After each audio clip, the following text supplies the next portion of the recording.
Sometimes I pause in the middle of a breath, not on purpose. It just happens. There is a tiny gap there where the inhale hasn't finished, and the exhale hasn't begun. Nothing dramatic, no fireworks. Just a quiet suspension. Time feels unsure in that moment, like it forgot what it was supposed to do next. I notice the room, the weight of the body, a faint sound somewhere far away.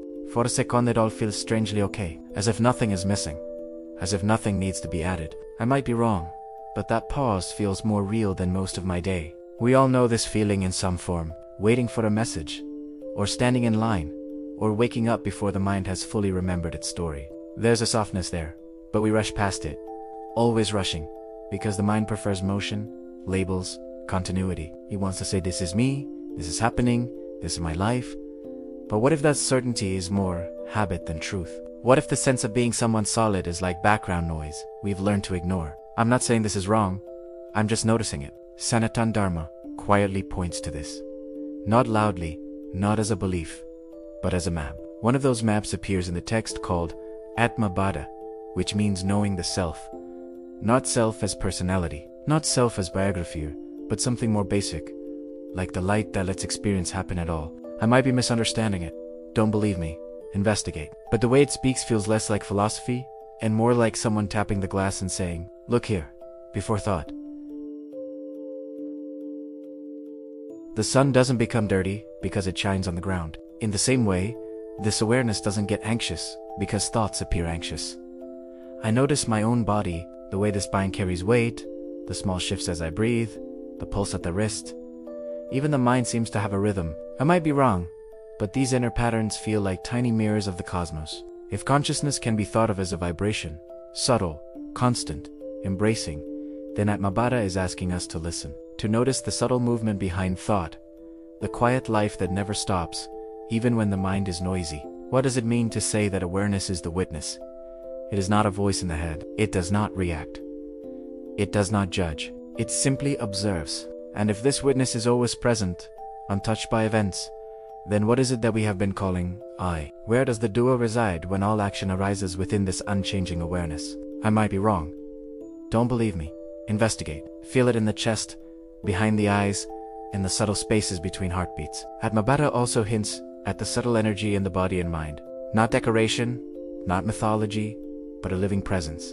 Perhaps it's in the rhythm of the breath, the tingling along the spine, the pulse behind the eyes. When attention softens into this presence, the boundaries between self and world begin to blur. The body is not separate. The mind is not separate. Even thought seems like a wave passing over the ocean, not the ocean itself. Meditation, the Upanishad suggests, is not an act of doing, but of letting. Letting attention settle, letting awareness hold itself. The mantras or exercises are signposts, not destinations. They are lanterns along a path that already exists. And when you follow them quietly, the usual sense of being a separate person begins to dissolve. Actions happen, experiences unfold, but there is no tight owner behind them. This is unsettling.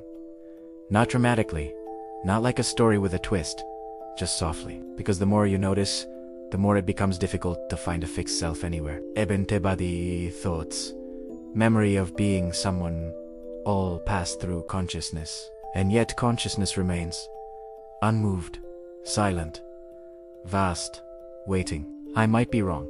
Don't believe me. Investigate. But notice how the body reacts to this thought. Maybe a slight tightening in the chest. Maybe subtle resistance. Because identity likes to be held, likes to be definite. Atmabodha gently unsettles this. It doesn't attack identity. It just asks us to look closer. Thought will return, of course. Names, plans, worries, roles. Yet the trace of that noticing remains a soft echo, a gentle opening in the mind. The doorway is always here, waiting in ordinary moments, in ordinary awareness, in ordinary silence. The Atmabodha Upanishad isn't teaching something new. Maybe it's pointing to something old, older than memory, older than language, something obvious we overlook constantly. And Debinna, as these words flow, awareness is listening, not trying, not choosing, just present, before agreement, before doubt, before belief. As this settles, not as a conclusion, just as a noticing, there's a natural quiet that doesn't need to be maintained. It's already here, behind the noise, beneath the effort. An primera wanda, not as a challenge, just gentle curiosity. If the self you may have been protecting all this time is actually the simplest thing, you never needed to protect it all.